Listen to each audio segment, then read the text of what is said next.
Like many people, I've heard stories about how certain foods, some ordinary, some exotic, can play a part in boosting libido, overcoming slumps and improving sexual function. But can so-called aphrodisiac foods really make a difference to your sex life? I'm on a mission to find out. OK, dark chocolate. Ah, fantastic dark chocolate. The ancient Aztecs supposedly believed that chocolate was such a powerful aphrodisiac, they forbade women from eating it. Garlic. Love garlic. Obviously makes you honk. Love it. Legend has it that celibate Tibetan monks were forbidden from eating garlic because of its highly aphrodisiac qualities. Now, interesting thing this, apparently the Aztecs call the avocado tree the testicle tree. And what about oysters?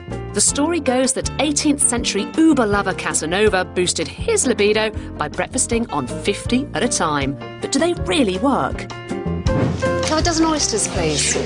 Thank you. Can you guess what I'm doing tonight?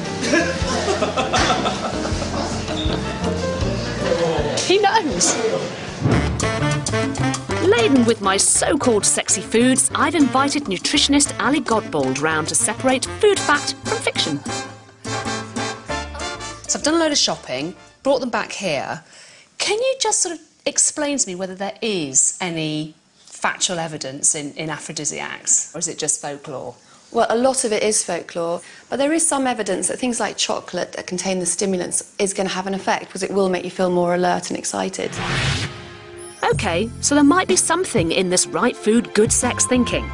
Ali says she and fellow nutritionists consider there to be 3 roles that food aphrodisiacs play. First, those that look suggestive. Bananas, I think, is really just the shape. You know, it's supposed to be representative of Oh, yeah. a penis. Yeah, no, fair enough. What about these little fellas? Well, figs, again, it's the suggestiveness of figs. They're supposed to look like ladies' parts inside. Are they? Well, they're supposed to. How does that look like a lady's part? It's the right colour, isn't it? And I'm not being funny. If my lady bits look like that, I'd be going for some antibiotics. Then there are those with a suggestive texture. it's very sensuous to eat an avocado because of the creamy texture. It kind of gets you in the mood with Yeah, that it's kind of suggestive. texture. Like chocolate, it's got that real sort of creaminess, but actually chocolate also has some stimulants, so it would make you feel alert in the bedroom. Well, frankly, these days, you know, I'm sort of half asleep, so anything that's going to keep me awake would be fantastic. And finally, foods that may make you feel more sexy.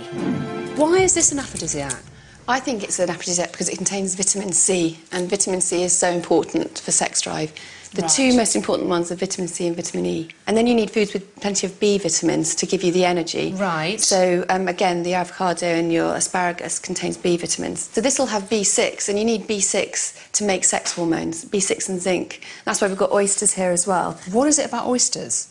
Well, oysters are actually really rich in zinc. When men ejaculate, they lose about 5 milligrams of zinc. It's really important for them to keep their zinc levels up. So they should be scoffing on oysters, then? Oh, absolutely.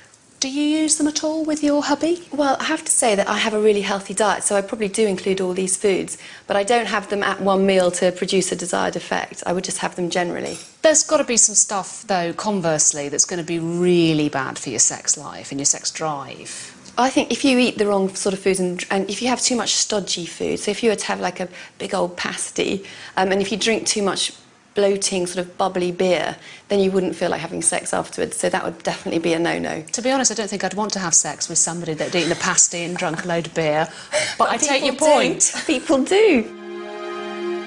This has been enlightening. All those stories might be more than old wives' tales after all. Food that can inject some vitamins C, E, B6 and zinc for the boys might just be the menu needed to ensure a healthy sex life. You've heard the nutritionist, check it out for yourselves, but remember, don't overindulge.